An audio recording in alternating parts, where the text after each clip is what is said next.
My name is Nicholas Newman and I am an energy journalist based in Oxford, and I write for numerous energy magazines about the business of energy, whether it is oil and gas or electricity or energy trading or even the construction and technology involved in the energy business.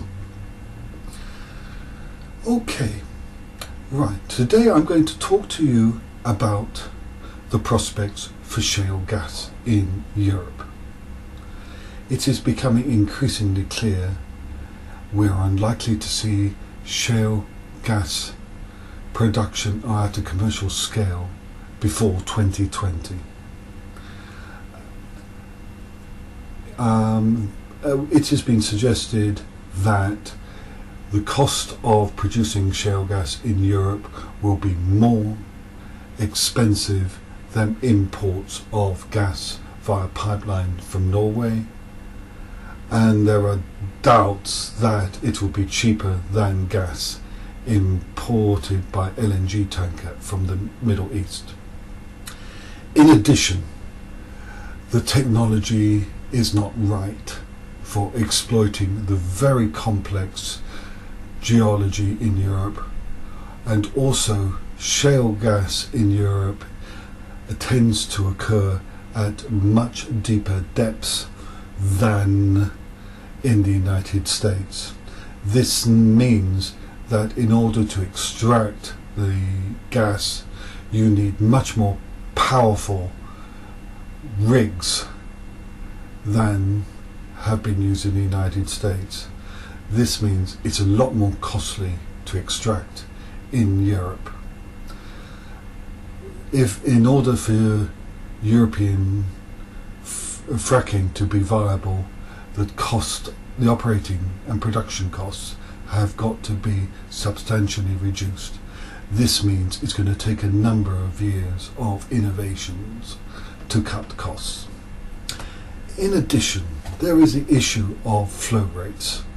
Operators throughout Europe have not drilled sufficient wells to demonstrate flow rates are consistently high enough to support viable development.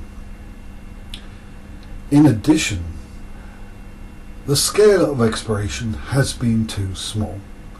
In Poland, for instance, where most of the activity is happening in Europe, only 66 wells have been drilled with limited success. Whilst since 2010 roughly about 1,000 wells have been drilled every year in Pennsylvanian Marcellus gas shale fields, whilst in the first half of 2013 alone in China 56 wells were drilled.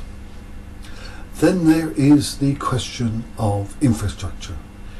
In many countries in Europe, the gas pipeline infrastructure needed to link shale supplies with markets is inadequate.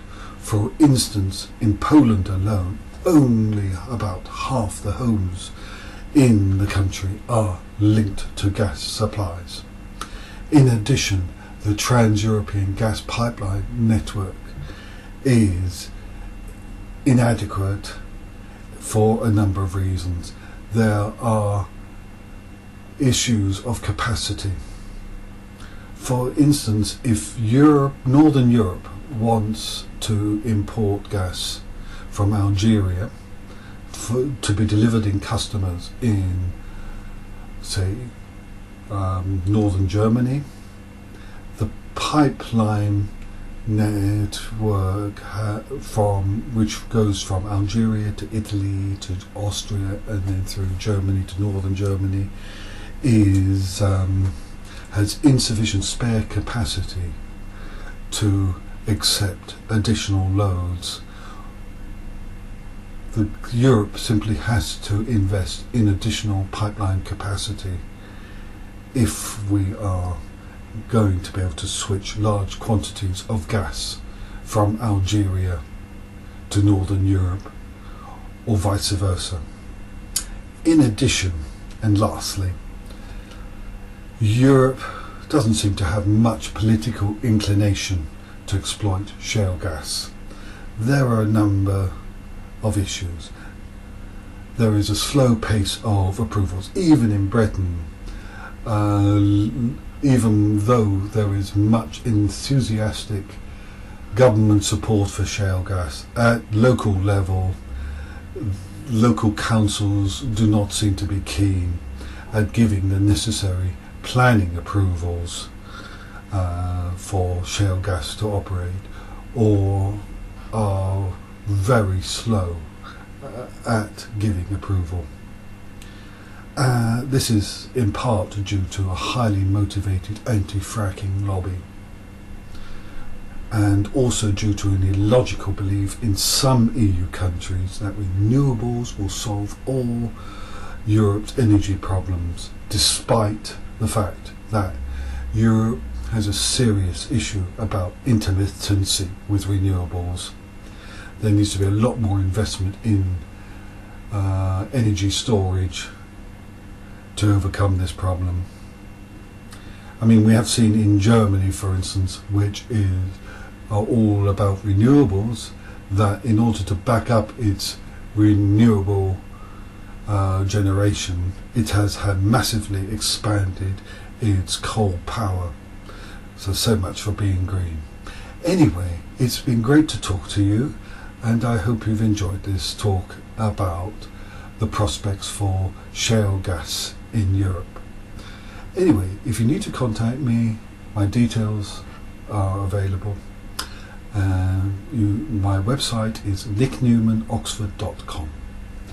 Look forward to hearing from you. Bye bye.